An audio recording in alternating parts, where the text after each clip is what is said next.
Hola, ¿qué tal? Mi nombre es Aarón Trápala, soy el subdirector académico de la Escuela de Música del Estado de Hidalgo. Estamos de manteles largos iniciando este proyecto de podcast en temas muy variados al respecto de la música. Y pues hoy nos enorgullece mucho abrir este primer podcast con la presencia de para mí un amigo más entrañable, creo que empezaré por ahí, pero también un intelectual hidalguense que es multifacético, según yo tiene pues esta parte de compositor muy buena, conoce muchísimo de música, es siempre muy grato platicar con él y además ahorita está desarrollándose en la maestría en filosofía en la Universidad Iberoamericana y pues a mí me gustaría que tú mismo nos platiques un poquito sobre ti. Bien, sí, muchísimas gracias. Primero, muchas gracias por la invitación y la bonita presentación. Bueno, yo desde que estaba en la licenciatura me dediqué mucho a la música experimental, a la música contemporánea, principalmente el siglo XX, el siglo XXI, como las nuevas expresiones musicales en particular. Entre ellas me encontré con el Danger Music y de eso fue mi tesis de licenciatura, ¿no? Del encuentro entre el arte conceptual, el performance y la música y qué pasaba ahí en medio, cómo ocurrían y cómo se transmitía la sensación o la emoción de miedo. Esa fue mi tesis de licenciatura y como que me clavé en eso. Y ahorita justo en la maestría, como mencionas, estoy manejando o estoy intentando averiguar cuál es el espacio de la violencia en el arte. Ahora ya en el performance en particular me estoy cada vez como alejando más de la música, cada vez más y más y más. Pero el punto es ¿en qué medida se justifica el violentar a alguien en el arte? ¿No? O sea, si al público en particular. Claro. Eso es lo que más me importa, porque los artistas al final se hacen responsables de su propio cuerpo y como tú quieras, ¿no? Claro. Pero ya que la violencia vaya hacia el público es la parte que me interesaba muchísimo y es lo que ahorita estoy viendo así como, bueno, ¿de verdad vale la pena o no? Esa es la gran pregunta. Y para aclarar el asunto, me gustaría mucho que pues a nuestro público, a nuestros escuchas, pues les contaras un poquito que, o sea, la violencia en el arte no te refieres tanto a, un poco tal vez como lo hizo Matthias Grunwald o en su momento Hindemith con estas expresiones de, pues es que como hay mucha violencia en el mundo, mis obras van a ser una salida para mí. O sea, no es ese el perfil que tú estás planteando, ¿no? No. Te refieres un poco a esta corriente como del Fluxus de los 60s, que creo que por ahí nació un poquito esta onda. Sí, justo. De hecho, a mí la violencia me llama la atención justo en una diferenciación que estoy intentando también plantear en la tesis, que es el arte a veces toma como tema o como medio una cierta cosa. Yo pongo el ejemplo del bioarte. El bioarte hay dos grandes como ramas, que una es la biotemática y la otra es la biomediática. La biotemática es nada más que, bueno, puedes tú seguir haciendo arte tradicional, pintura, escultura, lo que sea, pero tomando ciertos temas de la biología o de la biotecnología, como qué sé yo, el ADN o cualquier cosa así, ¿no? Los espectros de los químicos, etcétera.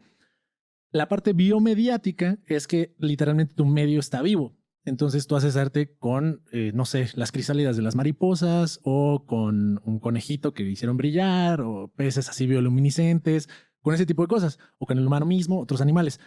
Ese es mi punto en cuanto a la violencia. Yo quiero hacer ese paralelismo. No es un arte que sea, no sé cómo llamarle todavía, pero temático de la violencia, claro, sino que la violencia sea su medio en el que actúa. Entonces, ahí que esté literalmente practicándose la violencia, presentándose, no representándose.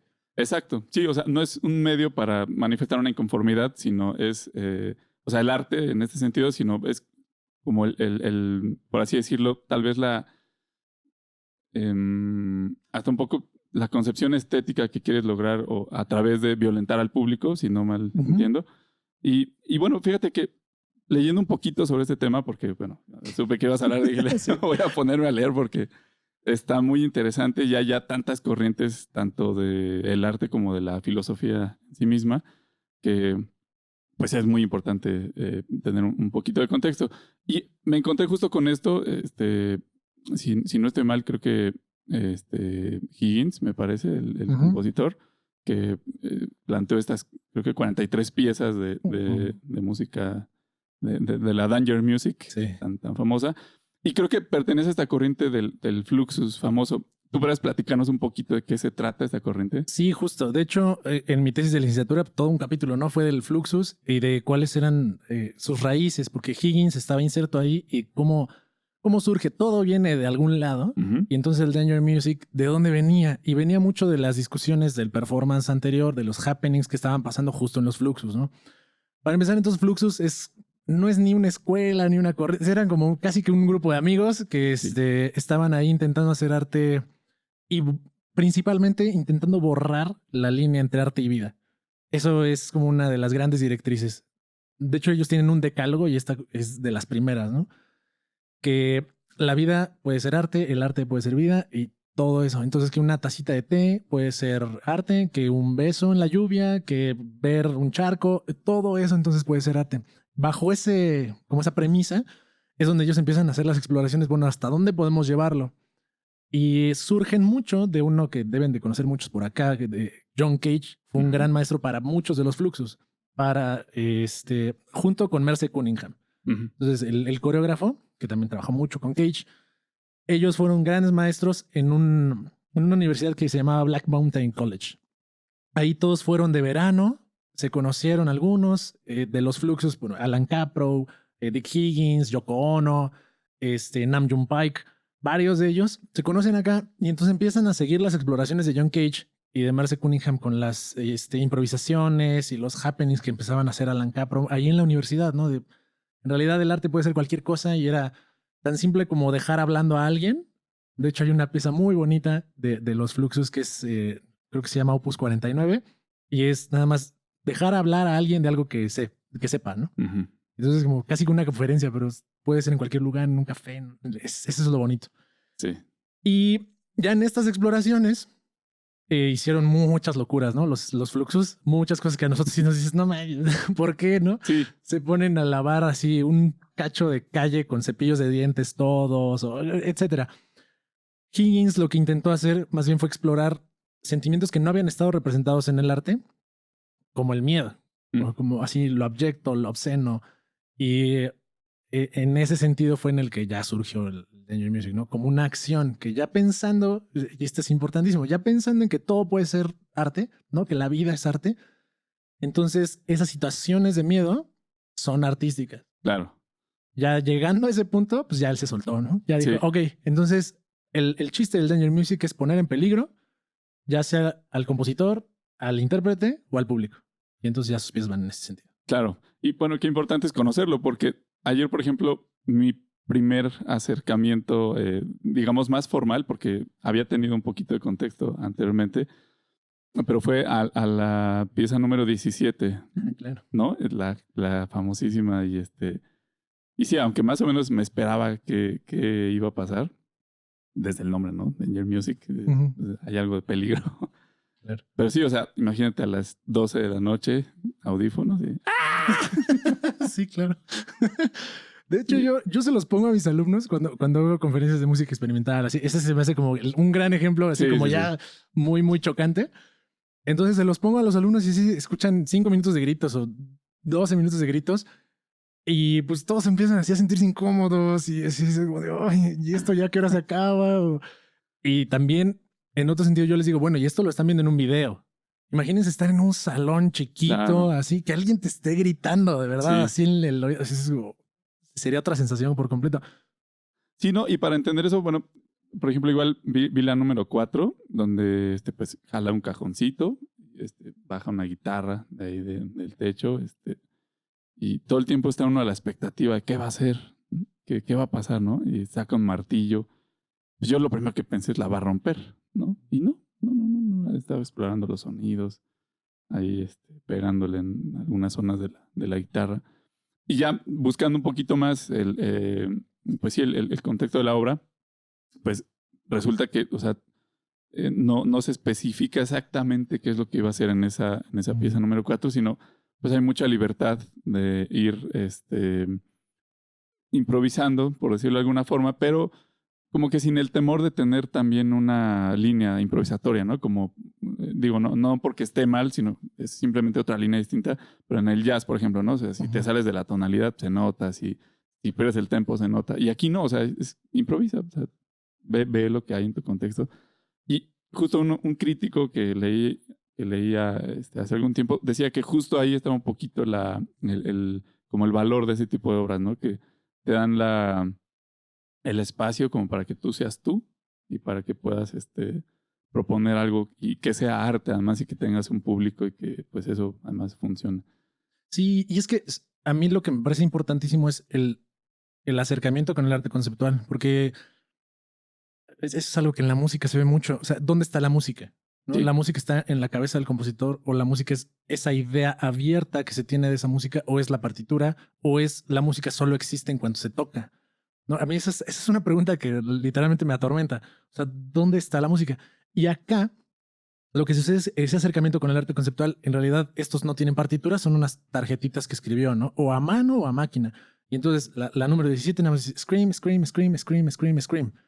Y ya, y te deja tú así. Podrías gritar 6 veces, podrías leerlo y no necesariamente gritarlo.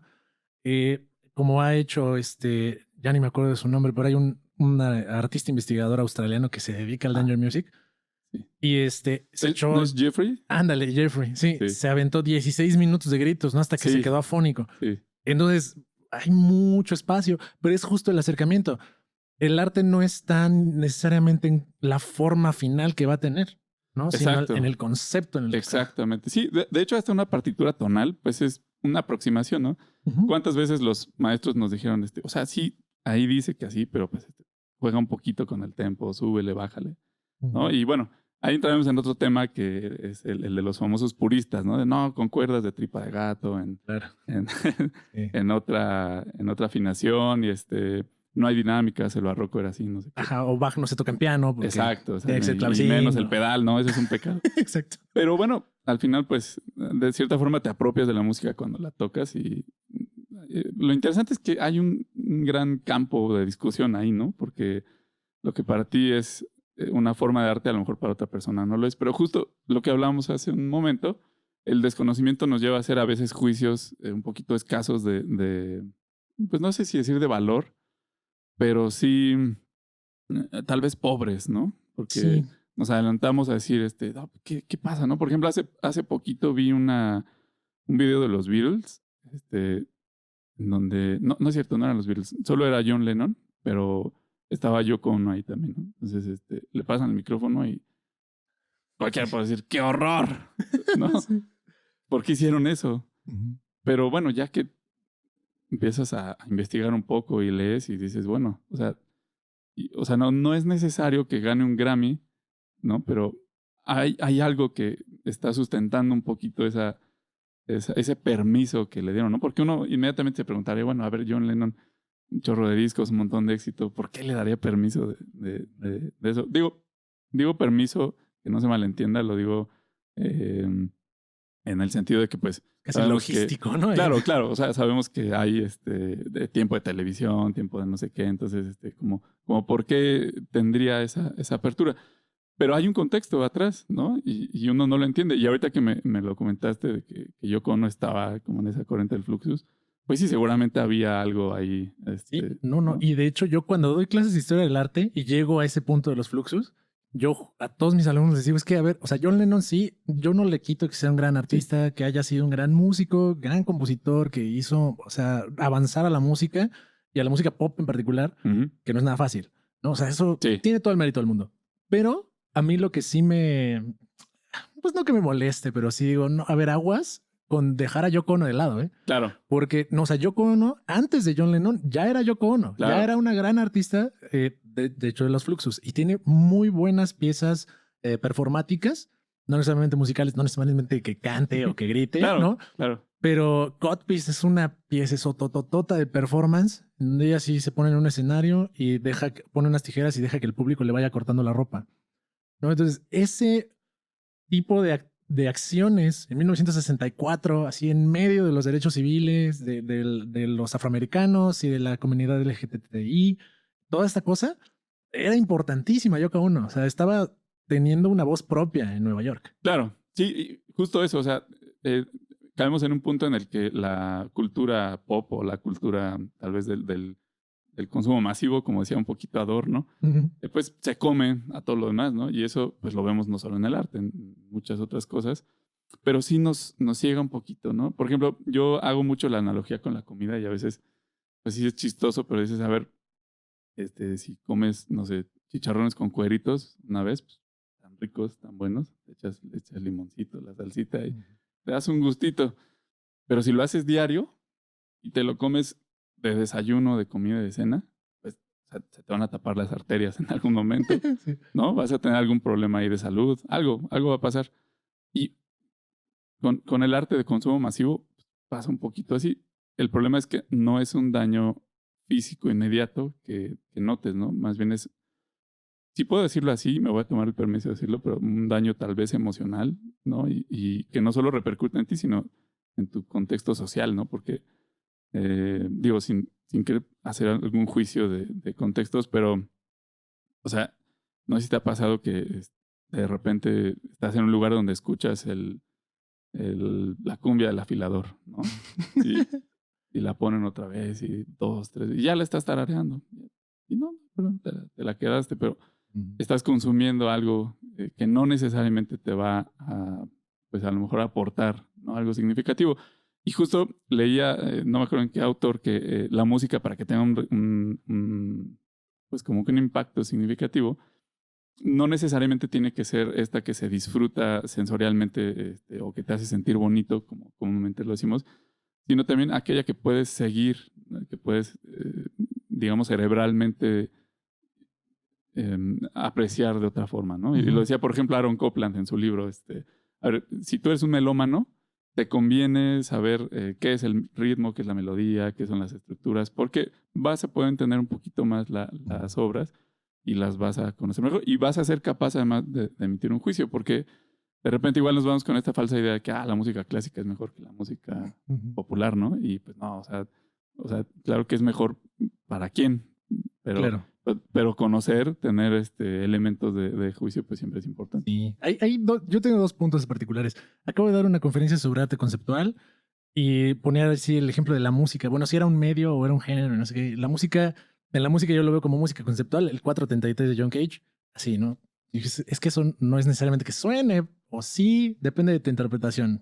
Pero al punto al que voy es que un chavo que estaba ahí en la charla me dice, no, eso no es música porque no lo disfruté. Porque no, o sea, no la pude bailar, no la puedo tararear, no puedo hacer nada con ella, ¿no? Y mi respuesta fue, bueno, a ver, si nada más nos quedáramos de toda la experiencia humana como un todo, si solo nos quedáramos con aquellos sentimientos, aquellas sensaciones, aquellas ideas, pensamientos, conceptos que nos hicieran disfrutar las cosas, imagínate cuánto nos estamos privando.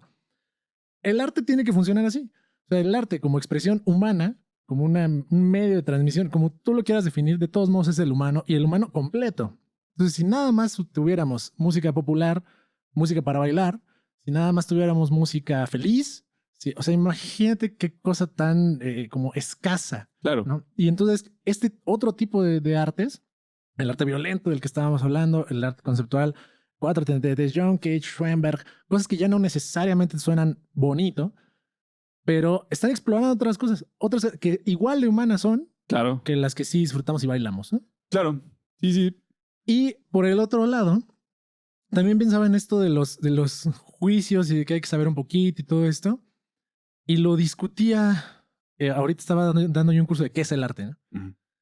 Y entonces, pues ya vimos muchas definiciones de arte, así de toda la historia.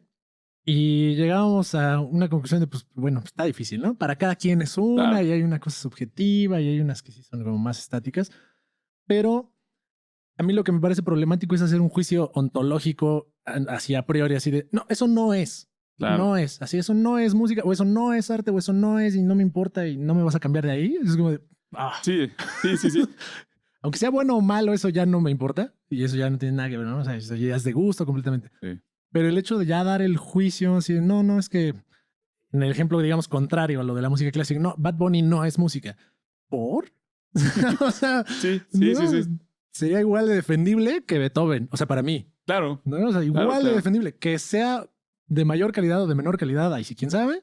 Que te dé más, como digamos, a tu autoconciencia, así en un sentido hegeliano. Que te dé más a ti, ¿sí? Puede ser diferente, pero de que sea o no música, pues no me parece tan... Sí, es que es un gran problema, o sea, sí, es como dices, es mucho para muchas personas, ¿no? Y además, pues, ¿quién puede decir que es válido o que es inválido? Y te digo, recordando un poquito a Adorno en este sentido, en uno de sus libros escritos musicales, creo que se llama, Pues sí, justo decía eso, o sea, pese a que hay muchas formas de como valorar todas las corrientes musicales y todo lo que la gente escucha y todo eso, pues hay un enfoque, y más en esas épocas que como que venían recién saliendo como de esta corriente del positivismo y que todo tenía que estar basado en los hechos y como que este tipo de pensamiento, había como que mucha preocupación por darle una línea que seguir a la sociedad, ¿no? Entonces, no, a ver, es que los marxistas dicen que por aquí, ¿no? Los positivistas dicen que por acá. Y como que había esa preocupación. Siento un poquito, de manera muy personal, que a lo mejor como un estudio un poco medio sociológico que Adorno intentó hacer, pues intentaba, pues sí, justo hablar de ese fenómeno del consumo de la música masiva, ¿no? Y bueno, también como fenómeno es interesante porque también decía que mucho tenía que ver la invención de la radio, en donde pues además ya se podía hacer mucho más masiva todavía el consumo de la música. Y ahí el problema era de que quién decidía qué ibas a escuchar, ¿no? Y bueno, obviamente pues terminó ganando terreno lo que más dejaba, ¿no? Entonces, Por supuesto. la música de más fácil consumo, pues lo que más vendía, entonces por ahí nos vamos. Y hasta nuestros días, ¿no? O sea, ahorita hay muchos premios que se le dan al artista que más vende discos, al artista que más escuchado, etcétera, lo cual, volvemos al punto, pues no está mal, pero pues es un fenómeno interesante, ¿no? O sea, Sí. hay el artista que se quiebra la cabeza 2 años, ¿no? Ahorita me acordé rapidísimo de la película esta que se grabó en 12 años. Y que, Boyhood. Ajá. Ajá. Y entonces dices, bueno, ¿es menos valiosa? O sea, que las otras. ¿O qué onda? ¿Qué opinión No, tienes? es que fíjate, yo quería antes de eso abordar un punto de Adorno, porque justo en el libro de Sociología de la Música plantea lo de la función social de la música. Ujú. Y de hecho da un ejemplo bien bonito, y yo lo llevé al extremo, pero bueno. El chiste es que él dice que también hasta la música clásica cambia de función social dependiendo de su uso. Y a mí el ejemplo clásico se me hace la quinta de Beethoven. Sí. Ya la quinta de Beethoven ya se hizo mambo, ya se hizo electrónica, ya la bailan en las maquinitas. O sea, ya en realidad, ¿qué tanto queda Sí. de la quinta de Beethoven así como tal, ¿no? Y entonces lo que dice Adorno más o menos es de, bueno, ya cambió de función social. O sea, en realidad nació con una función así de concierto, como de música de altura, o qué sé yo, Sí. no así académica, encumbrada. Pero pues en realidad ya para nuestros días y para los de Adorno y más para los nuestros, ya la quinta de Beethoven ya, o sea, ya Sí. todos la podemos tararear, todos ya saben qué es, o sea, ya cambió completamente. O lo mismo con el rondó la turca, ¿no? O sea, el Chavo del Ocho, etcétera. O sea, estas cosas que cambian y ya en realidad no es que la esencia de esa música sea completamente inmutable y perenne, sino que pues cambia conforme la vamos escuchando. Claro. O sea, si la escuchamos muchísimo y nos la ponen a todo el tiempo, pues va a cambiar y se va a volver música popular, quizá, ¿no? En un cierto sentido. Sí. Y con lo del valor del arte ahora sí llegando, ¿no? O sea, igual podríamos decir, no, Brahms se aventó 20 años en su primera sinfonía y, o sea, vale eso más que los que nos la aventamos en un año o dos, Claro. o no sé, ¿no?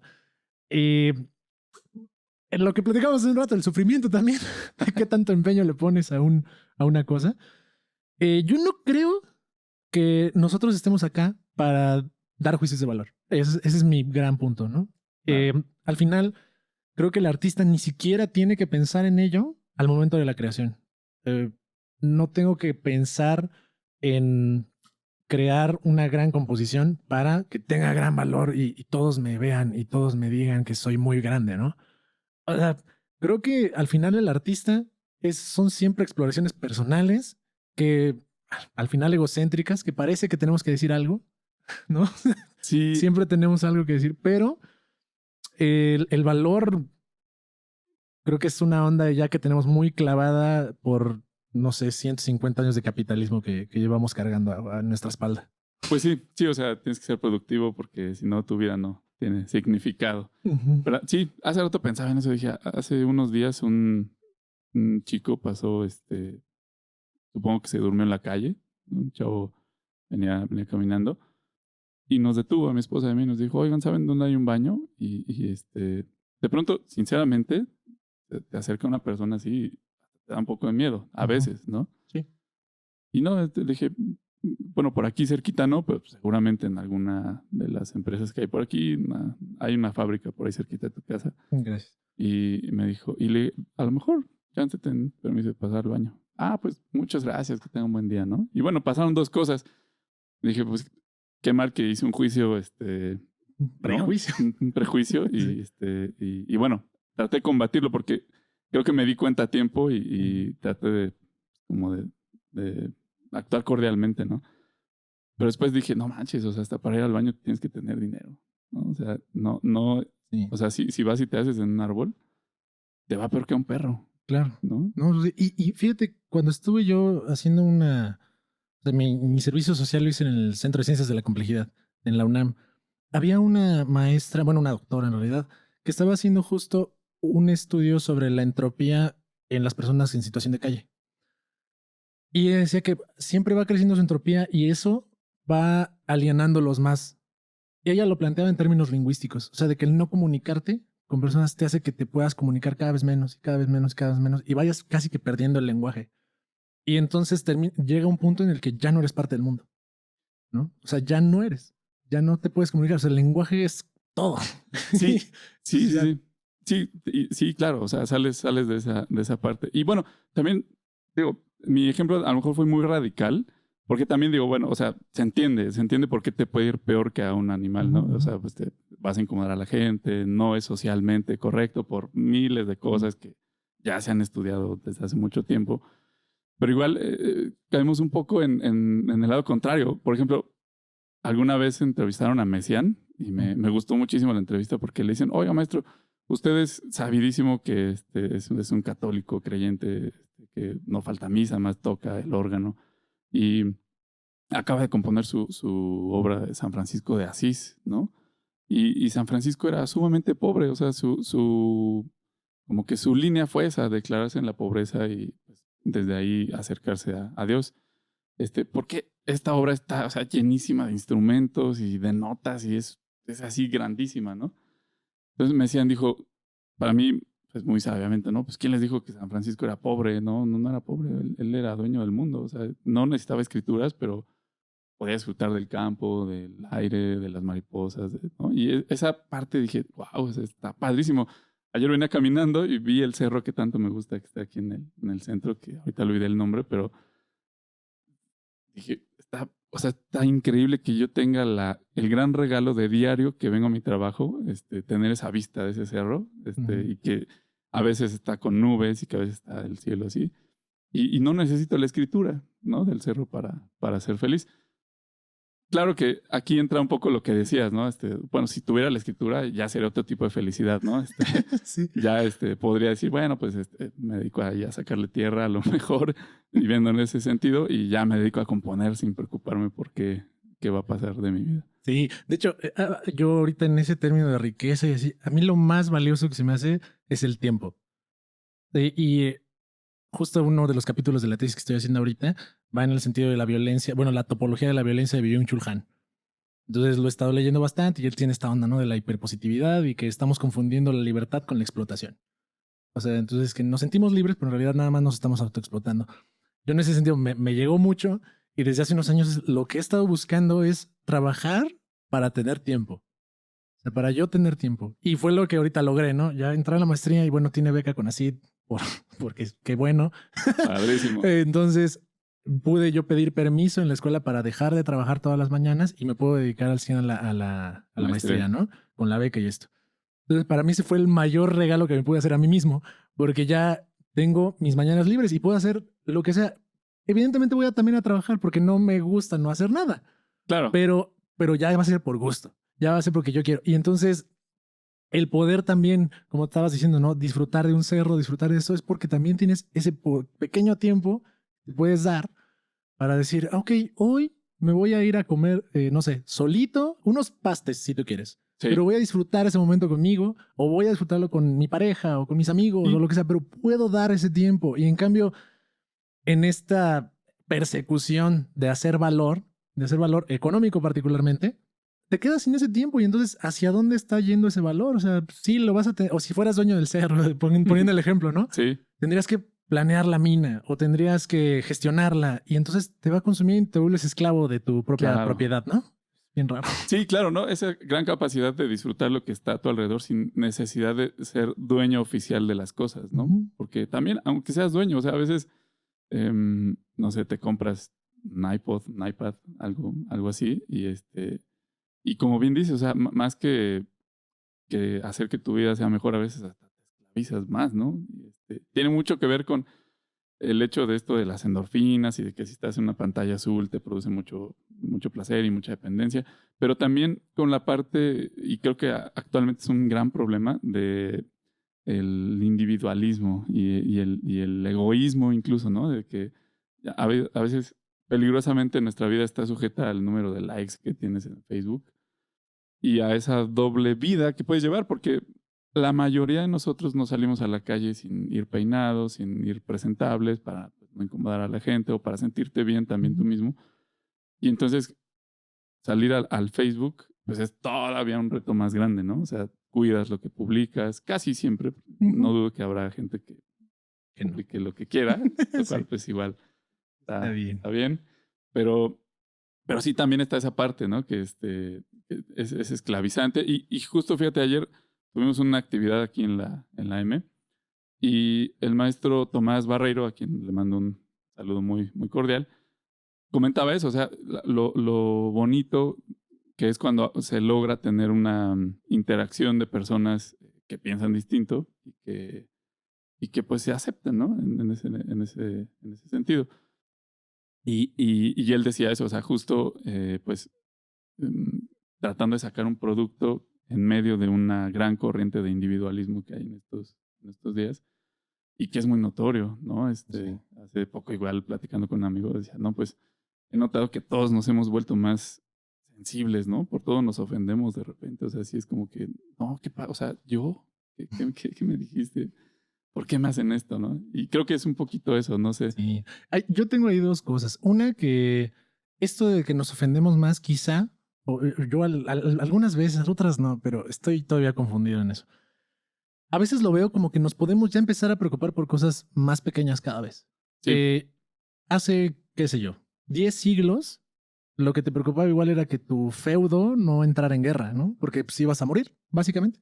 Sí. O las enfermedades, las pestes, pandemias, no como esta, sino como más brutales o más rápidas, qué sé yo, más infecciosas. Pasamos de eso, ya no hay tanta guerra. O sea, en este siglo ya hubo 2 guerras mundiales, pero ya llevamos un buen rato sin guerras en ese sentido. Entonces ya podemos prestar atención a guerras más pequeñas, ¿no? Guerras civiles, guerras así. Y en países como México, que no hemos estado en guerra en bastante tiempo, podemos empezarnos a preocupar de otras cosas. También Estados Unidos, por el capital económico y eso, puede empezar a preocuparse toda la humanidad en conjunto por formas de violencia mucho más pequeñas que esas violencias físicas de llegar a dar muerte, sino que, bueno, a ver, entonces, ¿el modo de enunciación es una violencia? Sí. ¿La podemos atender? Claro. Entonces, pues hay que hacerlo, ¿no? Ya podemos preocuparnos por esas pequeñas cosas que pueden mejorar nuestro entorno y el entorno de los demás. Ahí conecto con lo del individualismo, que justo es, a mí sí me parece que estamos encerrándonos en nosotros y que queremos la atención sin nosotros brindar la atención. O sea, nosotros posteamos algo y queremos muchos likes, pero ¿qué tantos likes damos o así? Y se ve hasta en la publicación de libros. Todos queremos publicar un libro, bueno, no todos, ¿no? Pero investigadores, académicos, todo, queremos publicar libros, pero pues en realidad, ¿cuántos libros queremos leer o vamos a leer o cuántos artículos vamos a leer de la gente de nuestro alrededor que también quiere esa atención, ¿no? Y tendríamos que ser ahí un poco empáticos. De hecho, ya, sí, conectando con el mero principio, ese es mi punto justo con la violencia en el arte. Yo le estoy planteando mi hipótesis de que la violencia en el arte funciona como una violencia primaria que viene del psicoanálisis y que es una violencia que rompe la mónada psíquica, le llama Castoriadis, que es cuando somos bebés. Cuando somos bebés estamos encerrados en nosotros mismos, ¿no? O sea, literalmente cuando salimos al mundo. Estamos encerrados en nosotros mismos porque no tenemos nada, con ningún contacto con ninguna cosa, con lenguaje, nada. Y 2 cosas rompen esa violencia, esa mónada, perdón. Las necesidades somáticas, el tener que ir al baño, el tener que comer y esto y que no podemos satisfacerlo nosotros. Y la otra es nuestra propia madre, nuestro propio entorno con el lenguaje. Y nos dice, eso es esto, eso se llama así, yo soy mamá. Eso es una violencia que está rompiendo nuestra mónada. No una violencia así, no manches, le está pegando, ¿no? Pero es una violencia que está rompiendo la mónada.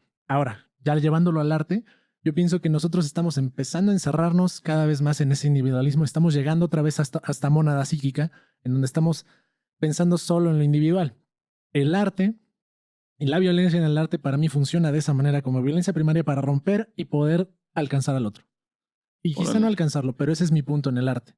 Claro, pues sí, finalmente pensar en el otro, lo acabas de decir, pues es algo crucial. Y creo que ha sido un punto también muy discutido en toda esta onda de la sociología, ¿no? O sea, hace poquito igual leía eso justamente que cuántas corrientes han aplicado el método científico que anteriormente solo se usaba para el estudio de la naturaleza, para los fenómenos sociales. Y justo en este estudio, pues, se procuraba eso, que finalmente, fuera cual fuera el pensamiento, pues hubiera un grado de ocupación por el colectivo, ¿no? O sea, que no fuera solo la parte individual. Pero bueno, está riquísima la plática porque pues vamos a ir echando la pelotita de un lado para otro porque pues nada está dicho con una verdad absoluta y creo que pues ese es el punto, ¿no? Que seamos capaces como de antes de opinar sobre algo, pues escuchar, conocer, ver qué es lo que nos puede aportar una cosa o la otra. Y bueno, aprovecho para preguntarte entonces a ti, ¿cuál sería, y digamos ya para cerrar este podcast, cuál sería para ti el quehacer, digamos, no tanto en la creación en sí, sino como en esta filosofía que compositores, artistas plásticos, toda la gran gama del arte debería de, pues no seguir porque volvemos a lo mismo, ¿no? Pero de tomar en cuenta, o sea, ¿qué deberíamos de tomar en cuenta en nuestra actualidad para poder hacer un arte que a lo mejor pues represente algo, ¿no? Yo en esa línea estoy muy de acuerdo con otro filósofo que es Jacques Rancière. Él plantea dos conceptos que me encantan, que es la política de lo estético y el estético de la política. Él los explico muy rápidamente. Lo estético de la política, él dice que toda política es una separación de lo sensible. O sea, dicen que es una repartición de lo sensible.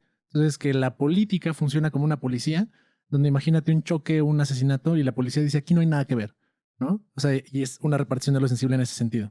De que la política te puede decir qué ver, qué es lo visible, lo decible y lo audible. En ese sentido lo plantea Rancière. Y al revés, dice que la política de la estética es que toda estética, o sea, todo arte, digamos, tomándolo en ese sentido, debe ser político o es político por naturaleza, porque también está haciendo una repartición de lo sensible. O sea, nosotros como artistas estamos poniendo el acento en una cierta cosa, en una visibilidad o en una audibilidad, o como le queramos decir, ¿no? En una sonoridad. Entonces, para mí, ese es un gran acercamiento. Siempre debemos de pensarnos como agentes políticos. Los artistas, así tengas millones de seguidores o tengas tres, ¿no? O sea, tres lean tus poemas o no sé, Ajá. o en mi caso, ¿no? Así como 20 personas escuchen una composición. Tiene un impacto político, aunque no lo quieras. Entonces tú estás planteando un discurso. Así que tenemos que tener en cuenta que va a tener un impacto o puede tener un impacto y tenemos que tener cuidado en el momento de decir y enunciarnos. Así que bueno, y ya cosas más generales, pues siempre tener en cuenta en contexto nuestra economía, el que somos latinoamericanos, el que somos mexicanos, el que no podemos hacer, o bueno, sí podemos, pero no es quizá lo mejor el estar pensando en arte europeo, porque pues no somos europeos, nuestro contexto es diferente, funcionamos diferente, nuestro gobierno funciona diferente, la financiación del arte funciona diferente, todo es diferente, entonces creo que tenemos que hacer un arte propio. Y punto. Y punto. Padrísimo. Oye, pues espero que no sea la última vez porque la plática estuvo sensacional. También, sí. Y para la próxima te prometo un cafecito y algo Claro. más cómodo todavía.